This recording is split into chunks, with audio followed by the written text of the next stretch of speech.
नमस्ते दोस्तों, आप देख रहे हैं रोहित टून। जहां हर दिन मिलेगी आपको एक नई मजेदार और सीख से भरी कहानी। चंपकलाल एक नंबर का मक्कार और धूर्त आदमी था। मोहल्ले में उसकी किराने की दुकान थी। उसका उसूल था कि चमड़ी जाए पर दमड़ी ना जाए। चावल में सफेद कंकड़ मिलाना और दाल में पीले कंकड़ मिलाकर 1 रुपए का 4 रुपए बनाने में तो उसे महारत हासिल थी। अच्छा खासा पैसे होने के बावजूद भी वो लालच से बाज नहीं आता था। होली का त्योहार आ रहा था।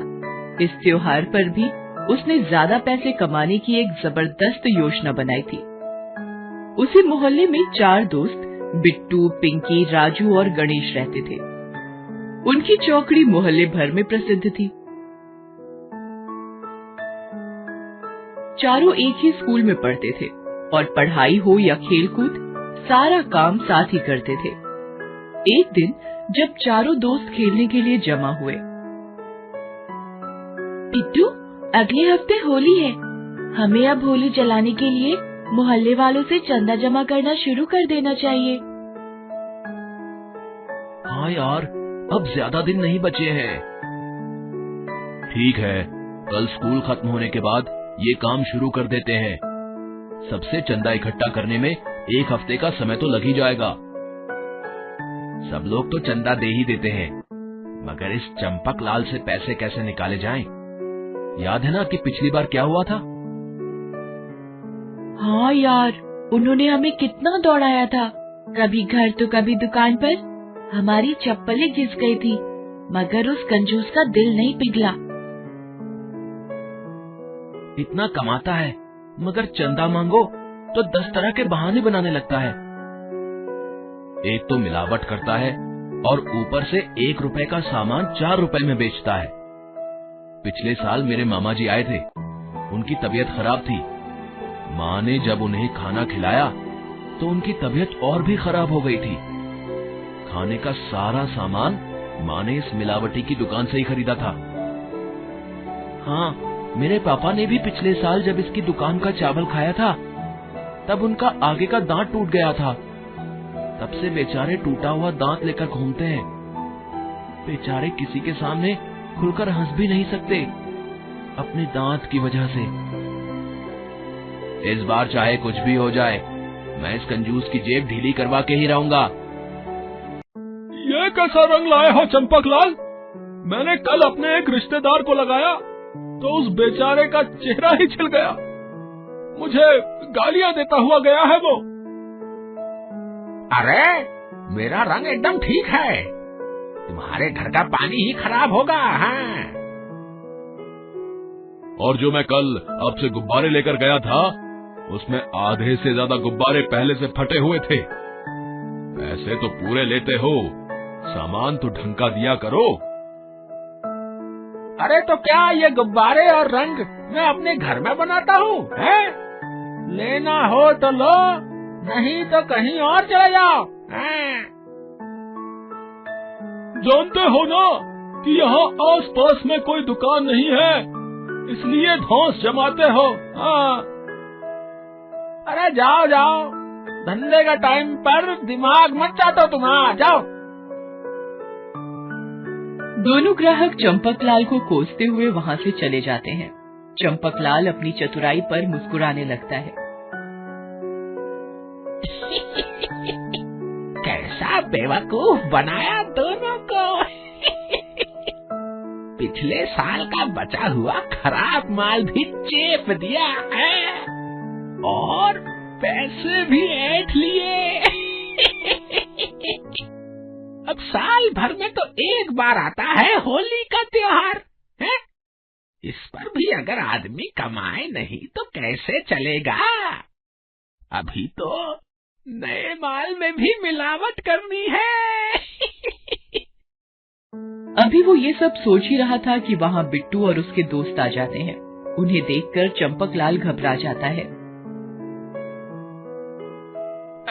अरे ये शैतान यहाँ कहाँ से आ गए? जरूर होली का चंदा मांगने आए होंगे। पिछली बार तो इन्हें उल्लू बना दिया था, मगर लगता है कि इस बार ये लोग आसानी से झांसे में नहीं आने वाले।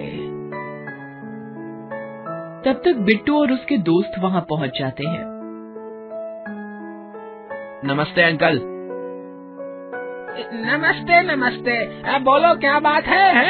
यहाँ क्यों आए हो? हैं? हम यहाँ होली के चंदे के लिए आए हैं।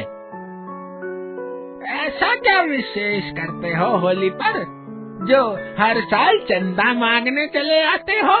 हैं? इधर उधर से 2-4 लकड़ियाँ इकट्ठा करके आग लगा देते हो बस।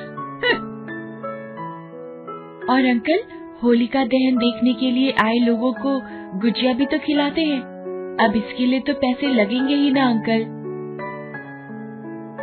ठीक है, ज्यादा बातें मत बनाओ। तो बताइए, कितने रुपए की पर्ची काटे आपकी? अरे अभी तो बहुनी भी नहीं हुई, शाम को आना है। इस तरह चंपकलाल उन बच्चों को टरका देता है। शाम को बच्चे जब दुकान पर आते हैं तो उसकी दुकान पहले से ही बंद होती है। बच्चे हार कर चले जाते हैं और अगले दिन फिर उसकी दुकान पर आते हैं। अरे तुम कल शाम को क्यों नहीं आए? मैं तो सारे पैसे घर पर रखाया हूँ। ऐसा करो कि शाम को घर पर आकर ही पैसे ले लेना। शाम को जब बच्चे उसके घर पहुँचते हैं तो उसके घर में भी ताला लगा होता है।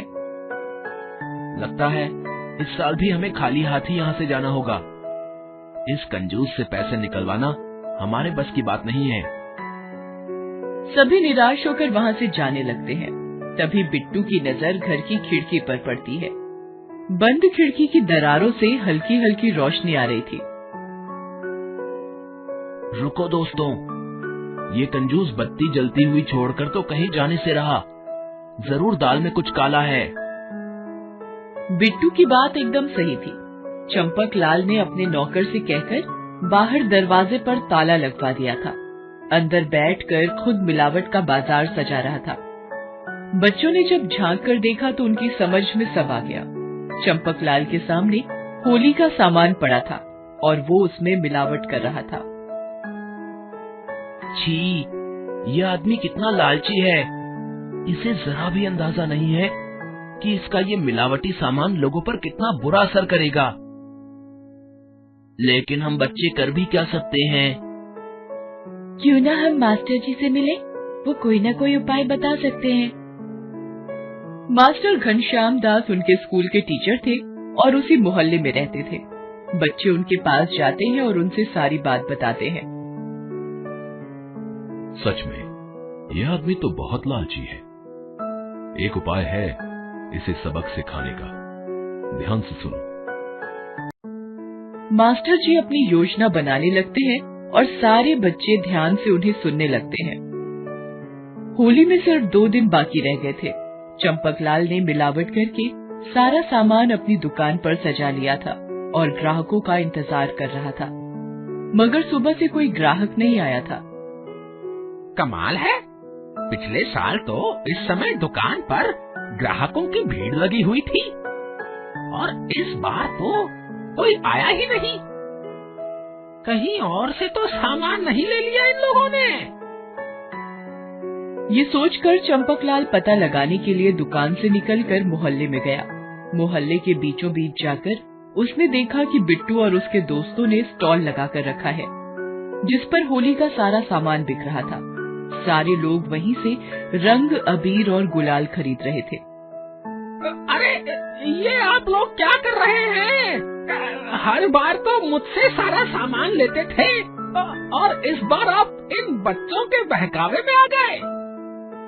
तभी वहाँ मास्टर जी आते हैं और कहते हैं, बहकावे में नहीं आए हैं चंपकलाल जी, सबकी आंखें खुल गई हैं। अब कोई आपका मिलावटी सामान नहीं खरीदेगा। थोड़े से पैसे कमाने के लिए आप जो लोगों के जीवन से खिलवाड़ करते हैं वो सबको पता चल गया है। इन बच्चों ने चंदे के पैसे से ये सब सामान खरीदा है और लोगों को वाजिब दाम पर इसे बेच रहे हैं। फिर क्यों कोई आपकी दुकान से घटिया माल लेगा? चंपकलाल शर्म से पानी पानी हो गया। वह बोला, मुझे माफ कर दीजिए, इन बच्चों ने आज मेरी आंखें खोल दी हैं। आज से मैं कसम खाता हूँ कि कभी मिलावट का धंधा नहीं करूँगा। और सच में इस घटना ने चंपकलाल को पूरी तरह से बदल दिया। उसने मिलावट से तौबा कर ली। धन्यवाद हो तन के साथ साथ मन का भी महल धोने वाली इस होली का। हेलो दोस्तों, कैसे हैं आप सब? हमारी कहानियाँ देखने के लिए हमारे चैनल को सब्सक्राइब कीजिए और हाँ, बेल आइकॉन पर क्लिक करना मत भूलिएगा।